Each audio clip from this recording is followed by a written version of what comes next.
गुरुर्विष्णु गुरुदेवो महेश्वरः गुरु साक्षात् परब्रह्म तस्मै श्री गुरवे नमः। श्रीराजयोगि गुरुशिष्यं निजानन्ददीक्षितं गुरुश नरसिंहयोगि नामाङ्कितं सद्गुरुते नमो नमः।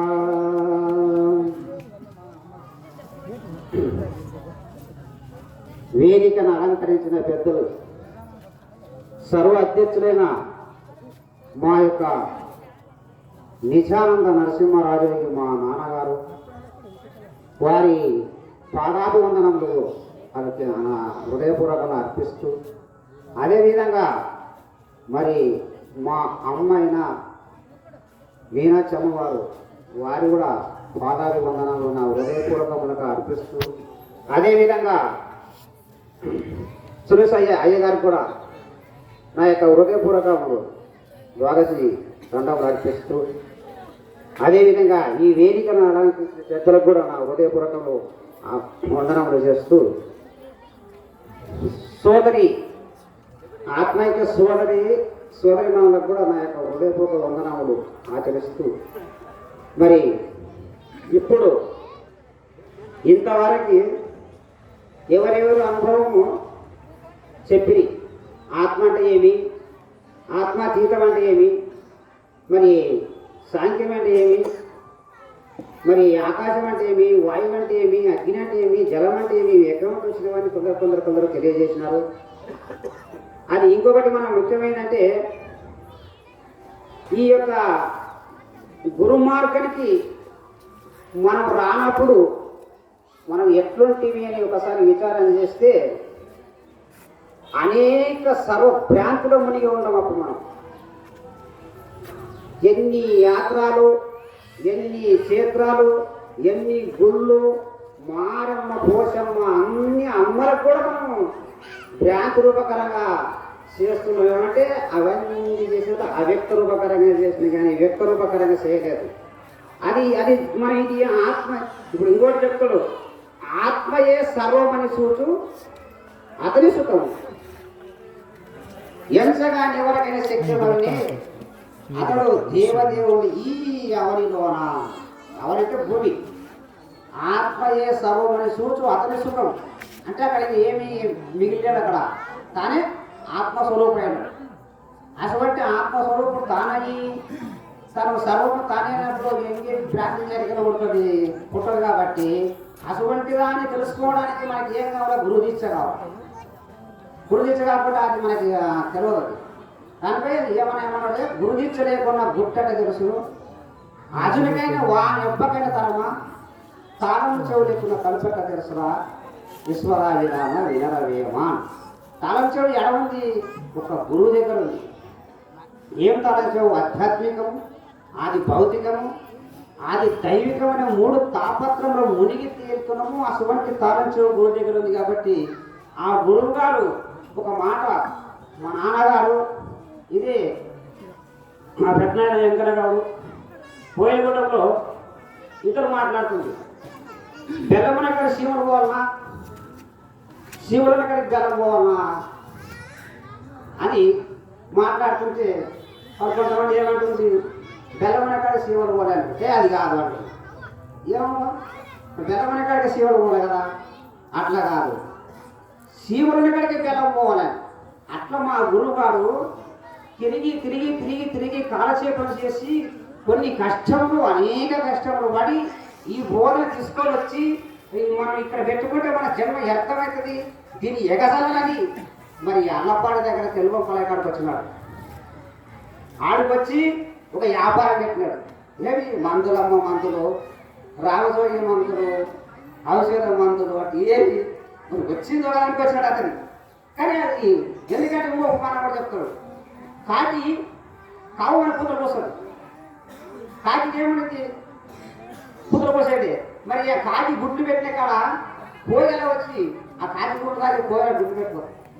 మరి కోయల కాకి వేసం వేసుకొచ్చి మంద వ్యాపారం చేసి కోయల మాట చెప్తాడు మహానుభావుడు. కోయల మాట చెప్తున్నాడు. అటువంటి మాటని అప్పుడు ఏం చేసినాడు మందు ఏం మంది అది ఇందులో మాట కూడా చెప్తారు మంది అంటే డాక్టర్లు కూడా ఉంటారు కంటి డాక్టర్ కంటికే ఉన్నాడు పంటి డాక్టర్ పంటికే ఉన్నాడు చెవు డాక్టర్ చెవుకే ఉన్నాడు ముక్కు డాక్టర్ ముక్కికే ఉన్నాడు ఆపరేషన్ డాక్టర్ ఆపరేషన్ ఉన్నాడు అందరూ ఎంతో డాక్టర్లు ఇలా డాక్టర్లే పేరు మాత్రం డాక్టర్లే మరి ఎవరు స్వామితో ఆడికే చెప్తున్నారు కానీ నాకు అంత వస్తుందా చెప్పుకోలేదు వాళ్ళు మరి ఇక్కడ ఈ బోధన కూడా ఏమంటే ఆధ్యాత్మిక ఇది అది ఇంకోటి గాణపత్యము మరి ఈ మతంలో వాళ్ళు ఏం చేసినట్టే మాకి కూడా అంత తెలుస్తుంది అబ్బా అని వాళ్ళు మాకు తెలిసిన కాడికే తెలుస్తుంది ఒప్పుకోలేదు వాళ్ళు మాకు కూడా తెలుస్తుంది మాకు కూడా అసలేమే కావాలి అందుకోసమే వాళ్ళు కరెక్ట్ ఒప్పుకుంటారు వాళ్ళు డాక్టర్లు అట్లా ఆ డాక్టర్లు ఆ మందు ఇచ్చి మన శరీరానికి ప్రకృతి రూపకరంగా మనం బాగా చేస్తే గురువు గారు ఏం చెప్పారు మనకి ఇక్కడ జననము మరణము సచ్చేది పుట్టేది ఈ సావు పుట్టుకలకి ఒక మంత్రం తీసుకొచ్చినాడు పోయాలకి తెలుగు పలకడ ఆయన తీసుకొచ్చాడు మంత్రం అప్పుడే అక్కడనే ఈ మంత్రం చెప్పుకుంటూ అని విచారం చెప్పుకుంటూ దైవ నివాసన చేశాడు దైవం అంటే ఏమిటి నీవంటే ఏమి మాకు 3 ఏళ్ల వరకు మహామోత్రం ఒక కాలు పోల ఇన్ను 3 ఏళ్ల వరకు అటువంటి రాళ్ళని ఇప్పుడు వజ్రా చేసి పెట్టిన మహానుభావుడు అతను ఏం మంది ఇచ్చినాడంటే అప్పుడు ఆ మందిని నిజ గురుడు ఇచ్చినది మందు అను దినమానకుండగా పొందు ఎట్లా మందది నామాము లేనిది నేమాము లేనిది నామం అంటే అమందికేమన్నా శ్రీరాములకు నామం పెట్టుకున్నాడు శ్రీ వెంకటేశ్వరులకు 3 నామాలు పెట్టుకున్నాడు నామం ఉండేది నామం మరి రూపం ఉందా ఒక రాయి ఉందా ఒక చెట్టు ఉందా ఒక కొమ్మ ఉందా తనకు రూపాలు ఉన్నాయి అదేమిటి రూపము లేనిది రూపాతీతము అది ఆ మందు రూపానికి అతీతమైన మందు అది మరి అసలు మందు అది ఏమంటావు అందు ఇందనకం ఏ బంధము లేనిది మందు అది ఏమిటి అందంటే బ్రహ్మాండముల ఈశ్వరుడు ఇందంటే పిండాండంలో జీవుడు ఈడు బంధంలో ఉన్నాడు వాడు బంధంలో ఉన్నాడు మరి ఈ బంధము రహితమైన మందది అందు ఇందనకుండా ఈ బంధము లేనిది మందు ఏ బంధం లేనిది అది ఏమిది అహము లేనిది అంతటా ఉన్నది అహం లేదు దానికి అది అంతటా ఉన్నది ఆర్యుల మందు అది అనుభవం కూడా అతీతమై ఉన్న మందు అటువంటి మందు మహానుభావం దగ్గర కొన్నాం తిన్నాము సర్వరోగ నివారణ కూడా సహకరించింది అది ఎటువంటి మందు అంటే సారా విచారం అన్నది సారా సారా అంటే సద్గురు దగ్గర విచారం చేసింది విచారం సారా విచారపు మందది సంశోధన చేసేది మందది ఏం సంశోధన చేయాలా నేను ఎక్కడ నుండి ఎక్కడికి వచ్చినాను నేను ఎవరిని ఎక్కడ పోతాను మరి ఏమైనాను ఏది నా బ్రహ్మము ఎదుగుంటే మోక్షము అన అటువంటి మహానుభావుడు మందు తిని ఈ యొక్క జననం ఎటువంటి విచారం చేసినప్పుడు వెర్రిని దులిపెట్టిన మందు వెర్రి ఏమంటే మనకి 84 లక్షల జీవరాశులలో పుట్టి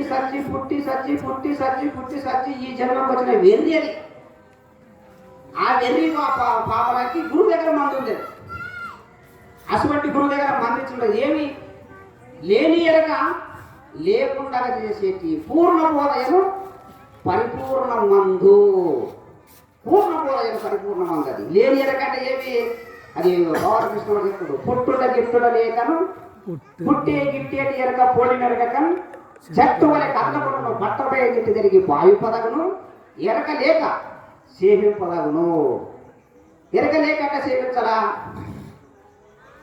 ఒక మాట రూపకరంగా శ్రీకృష్ణుడు మరి దుర్యోధనుడు అది రాజసూయాగం చేసినప్పుడు అక్కడ ఆ యాగం ముగిసిన తర్వాత బావా మరి ఇక్కడ భోజనము చేసినాము భోజనం చేసుకో అంటాడు.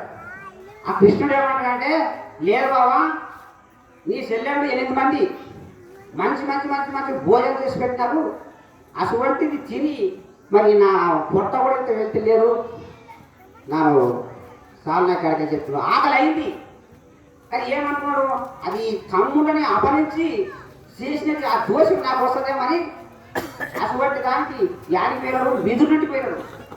విదురునింటికి అక్కడ విదురుని భార్య జలాట్లో స్నానం చేసుకోవటం కదా ఆ శ్రీకృష్ణ పరమాత్మ పోయి అమ్మ ఆకలి అంటే మరి ఆ జలట్ నుండి దిగంబరూపకరంగా చీర ఏమనకుండా వచ్చేసింది అమ్మ. మరి వచ్చేసి ఆ గూడి ఈ గూడి ఆ గూడి ఎట్లాడుతుంది. 3 బాల్యపండ్లు దొరికినాయి. ఆ 3 బాల్యపండ్లు తీసుకొని వచ్చి తోడు తినబెట్టి పండు పడేస్తున్నాడు. మరి అప్పుడు ఆయన ఎరక ఉన్నట్టునా